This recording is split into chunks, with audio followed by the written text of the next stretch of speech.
আমরা পালাই না। আসেন খেলা হবে। এখন পুরো দেশের মানুষ খেলার জন্য অপেক্ষা করছে, তারা লেজ গুটিয়ে পালাতে বাধ্য হয়েছে।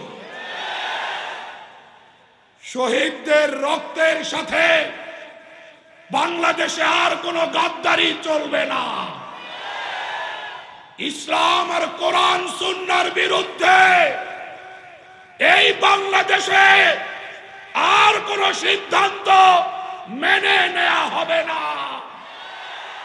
কেউ যদি আবারও এই জাতির উপরে কোন প্রকার বৈষম্য চাপিয়ে দেওয়ার চেষ্টা করে, তাদের ২০ দাঁত ভেঙে দেওয়া হবে, ভেঙে দেওয়া হবে।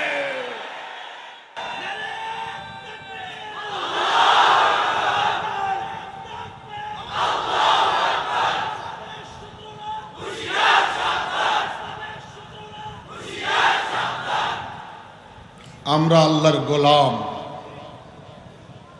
আর কারো গোলামি করতে প্রস্তুত নই, আর কারো দাসত্ব করতে প্রস্তুত নই। এই জমিন আল্লাহর, দাসত্ব হবে একমাত্র আল্লাহর, আর কারো নয়। কথা পরিষ্কার। যারা ইসলামকে নিয়ে ছিনিমিনি খেলেছে, বারবার ইসলামকে জঙ্গি ট্যাগ দিয়ে আল্লাহর মনোনীত ধর্ম ইসলামকে বিপদ স্বরূপে উপস্থাপন করার চেষ্টা করেছে, যারা রাষ্ট্রের প্রত্যেকটা সেক্টরকে ধ্বংস করে দিয়ে গেছে, এদের সাথে কোনো আপোষ নাই, কোনো আপোষ নাই।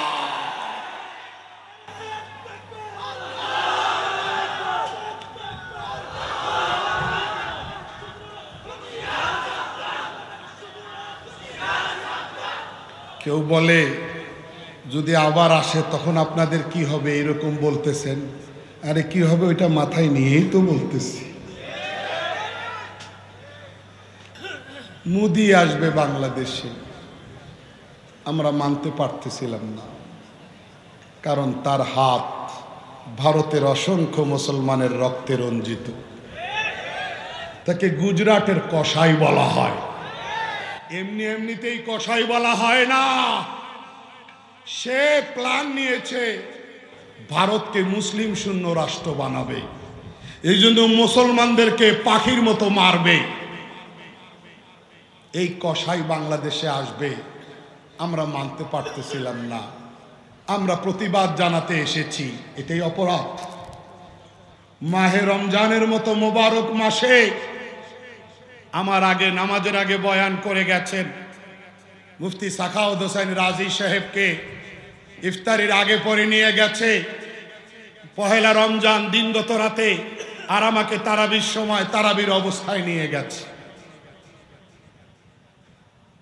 ডিবি কার্যালয়ে সেই বিশেষ সেই ঘরে আমার সঙ্গে ওনার দেখা। রমজানের মতো মোবারক মাসে 26টা দিন রিমান্ড, কারো কারো রিমান্ডের দিন আরো বেশি। আমি কয়েক মাস, কেউ বছর, কেউ 1.5 বছর, কেউ 2 বছর। তবে আমরা আমাদের এই মাসের পর মাস জেল খাটা কিংবা বছরের পর বছর জেলে ভয়াবহ অসহনীয় কষ্ট স্বীকার করা, আমরা 30 দিন 1.5 মাস রিমান্ডে থাকা, এই সমস্ত কষ্টকে আমরা কষ্ট বলি না। কারণ এগুলাকে যদি কষ্ট বলবো তাহলে ওই মায়ের কষ্টটা কে দেখবে যে জালিমের জুলুমে তার সন্তানকে হারিয়েছে। যদি আমাদের 1 মাসের রিমান্ড খাটা এই কষ্টটাকে আমরা বড় করে দেখব, তাহলে ওই সন্তানদের কষ্ট কে দেখবে যেই সন্তানেরা তাদের বাবাকে হারিয়েছে। ওই স্ত্রীর দীর্ঘশ্বাস কে দেখবে যে স্ত্রী তার স্বামীকে হারিয়েছে। তাদের তুলনায় শহীদ আবু সাঈদের রক্তের কাছে, হৃদয় আর মুগ্ধদের রক্তের কাছে, আমাদের ইসলামী অঙ্গনের 80 কিংবা 82 জনের শাহাদাতের রক্তের কাছে আমাদের জেল জুলুম কোনো কষ্টই না, কোনো কষ্টই না। কোনো সন্দেহ নাই, কোনো সংশয় নাই, কোনো ডাউট আর কনফিউশন নাই। আবার মিডিলে গিয়ে আল্লাহ পাক বলতেছেন আলহামদুলিল্লাহিল্লাযী আনজালা আলা আবদিহিল কিতাবা ওয়া লাম ইয়াজআল লাহু ইওয়াজা। সূরা কাহফের প্রথম আয়াত। সূরা বাকারায় প্রথমে বলছেন যালিকাল কিতাবু লা রাইবা ফি। সূরা কাহফের প্রথমে বলছেন ওয়া লাম ইয়াজআল লাহু ইওয়াজা। তার মানে not only clear but also very clear, অত্যন্ত স্পষ্ট। কোরআন কোনো বক্রতা নিয়ে পৃথিবীতে আসে নাই, কোরআন কোনো বৈষম্য নিয়ে পৃথিবীতে আসে নাই, কোরআন কোনো সন্দেহের রাস্তা নিয়ে পৃথিবীতে আসে নাই। কোরআনের কোনো কথা, কোরআনের কোনো ইতিহাস মিথ্যা হইতে পারে? কোরআনের কোনো বিধান মানবতা পরিপন্থী হতে পারে? আল্লাহ উত্তর দিয়েছেন ওয়াতাম্মাত কালিমাতু রাব্বিকা সিদকান ওয়া আদলা। কোরআনের ইতিহাসগুলোর সাথে সিদকুন শব্দের সম্পর্ক, কোরআনের বিধানগুলোর সাথে আদলুন শব্দের সম্পর্ক।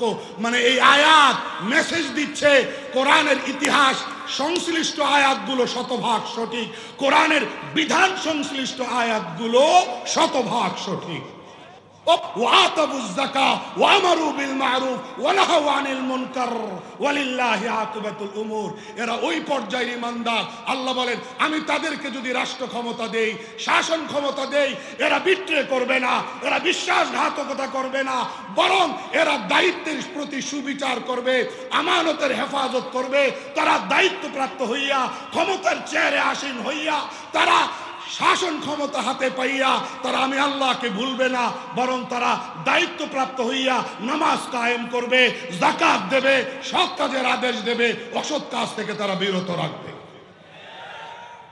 আহাম্মকের দল যারা বলে ইসলামের আইন অপরাধের শাস্তি কার্যকর হলে মানবাধিকার লঙ্ঘিত হবে, তারা জ্ঞান পাপী, তারা মস্তিষ্ক বিকৃত, তারা গাধা। তাদের মেন্টাল হসপিটালে দ্রুত ভর্তি হয়ে ট্রিটমেন্ট আর চিকিৎসা স্টার্ট করা দরকার।